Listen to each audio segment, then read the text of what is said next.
Bonjour et bienvenue sur cette nouvelle plateforme d'information proposée par Solidarité Shanghai. Je suis Anne-Sophie, présidente des jeunes entrepreneurs francophones. Stéphanie, présidente de Solidarité Shanghai, m'a sollicité, aux côtés d'Isabelle et Mathieu, animateurs de différents groupes WeChat de quarantaine et d'aller-retour entre la France et la Chine, pour animer ces mini-séquences d'information. Bonjour à vous trois. Bonjour. Bonjour.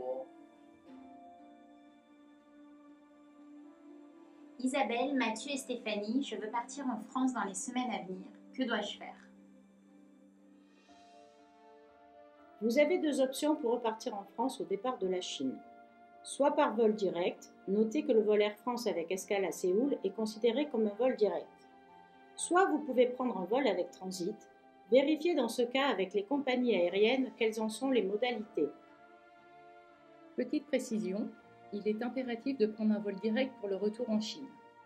Bien prendre en considération ce paramètre lors de l'achat de vos billets. Ensuite, vous devez effectuer un test PCR de moins de 48 heures avant le départ pour tous les membres de la famille, sauf les enfants de moins de 12 ans, à moins d'un schéma vaccinal français complet et à jour. Vous trouverez les liens sur le site de Solidarité Shanghai. Où peut-on obtenir le test PCR en anglais ? Dans tous les hôpitaux. Il faut juste veiller à ce qu'ils impriment les résultats en anglais. Vos noms, prénoms, numéro de passeport et surtout la mention « négative » doivent apparaître sur le document. Une fois le test PCR négatif obtenu, quelle est l'étape suivante ? Il faut télécharger sur le site intérieur.gouv.fr l'attestation de déplacement pour motif impérieux puisque nous sommes dans un pays classé en zone orange. Vous devez imprimer et compléter une attestation par personne, y compris pour les enfants. Cochez le motif ressortissant français.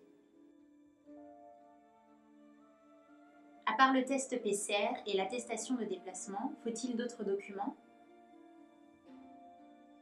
Ce sont les deux seuls documents nécessaires au départ.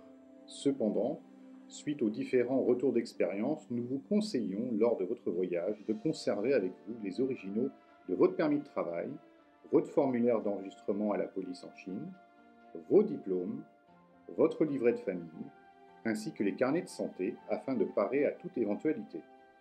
Une fois à l'aéroport et l'enregistrement terminé, il vous sera demandé au moment du passage de la sécurité de charger un QR code, un par personne.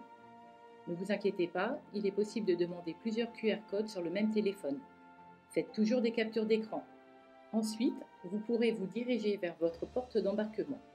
Suivant l'heure, les boutiques de l'aéroport peuvent être fermées. Prévoyez donc des snacks. Pour ne pas avoir de soucis avec WeChat pendant que vous serez en France, pensez bien avant de partir à lier votre compte WeChat avec une adresse mail.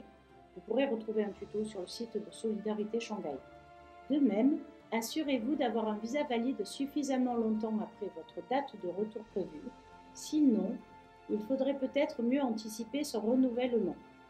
Nous vous conseillons aussi de vérifier si vos informations d'identité, numéro de passeport et visa sont à jour sur vos comptes Alipay et WeChat. Vous trouverez aussi le tuto sur le site de Solidarité Shanghai. Pour l'avion, prévoyez suffisamment de masques chirurgicaux ou FFP2.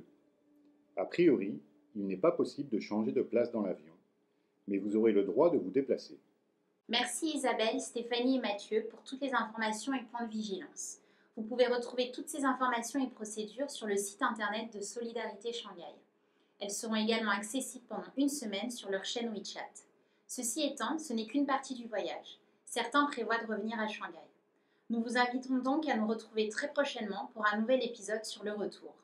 Merci Anne-Sophie, merci Mathieu et Isabelle, mes compagnons de première galère Covid. Nous espérons avoir répondu à vos questions et à très vite pour la prochaine étape du voyage. Ces informations sont valables à la date de diffusion sur la chaîne Solidarité Shanghai. Nous nous efforcerons de garder ces données à jour sur le site.